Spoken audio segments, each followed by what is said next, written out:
Welcome! This is Mr. Ranieri here, and we're going to learn about sample space. The sample space of an experiment is the set of all possible outcomes, all of the different things that could happen. As an example, consider this experiment.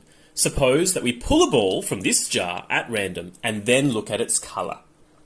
We can show the sample space as a list in set notation. Well, what are the different possibilities? What are the three possibilities here? We could draw a blue, yellow, or red ball. So, these are the three possibilities. The order doesn't really matter because it is a set. And a set is a list of items without order and without any duplicates. So every item here is unique. These curly brackets on the end are important because they show that it is a set, a mathematical set. We can think about whether these events are equally likely as well.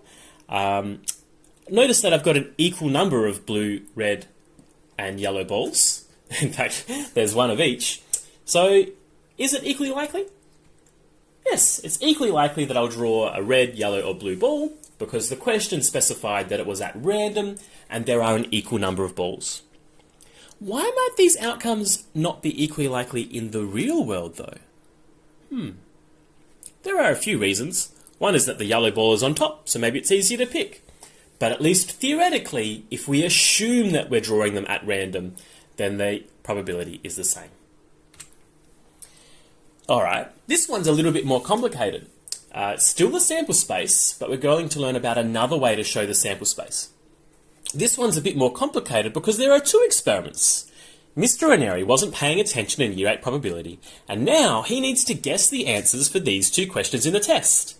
The actual answers themselves aren't important. What is important is that this question has 4 answers, and I'm going to pick one at random. And this question has 2 answers, and I'm going to pick one at random. Show the sample space as a list in set notation. So I want to list all of the possible outcomes of me answering these 2 questions. Well, one possibility, one outcome, is that I answer A and then true. So I can write that down, A and true. Another possibility is that I answer B and true. Or I could answer C and true, or D and true. Or, what's another possibility that I could answer?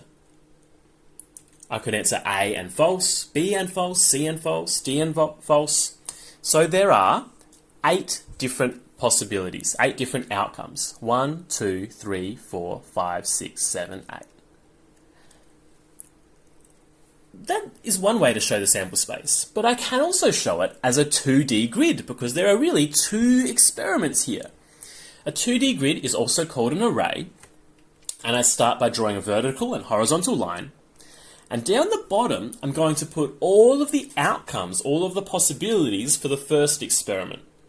In this case, the possibilities are A, B, C, and D. And then on the vertical axis, I'll put all the outcomes for the other experiment. What are the outcomes for this experiment? True and false.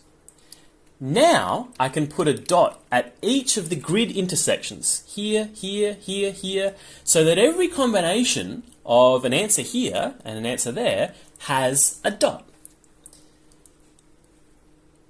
This question here, how many outcomes are there? I think we know what that is by now. There are 8 outcomes.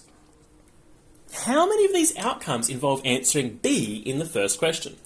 We can answer it using the list in set notation or the 2D grid. I am going to use a highlighter and do it on the 2D grid first. This outcome here, in this one, I answered A and true. So I didn't answer B there. This one I answered B and true. So this one I did answer B. This one I answered C and true. This one I answered D, and then I answered true for the second question. Here I answered A for the first question and false for the second question. And here I answered B for the first question and false for the second question. So, how many outcomes involve answering B? 2 outcomes. There are 2 outcomes that involve answering B in the first question.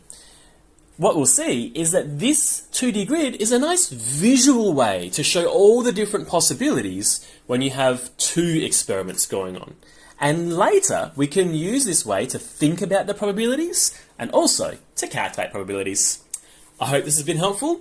Good luck, try lots of questions, check your answers, ask me for help when you need it. Bye everyone.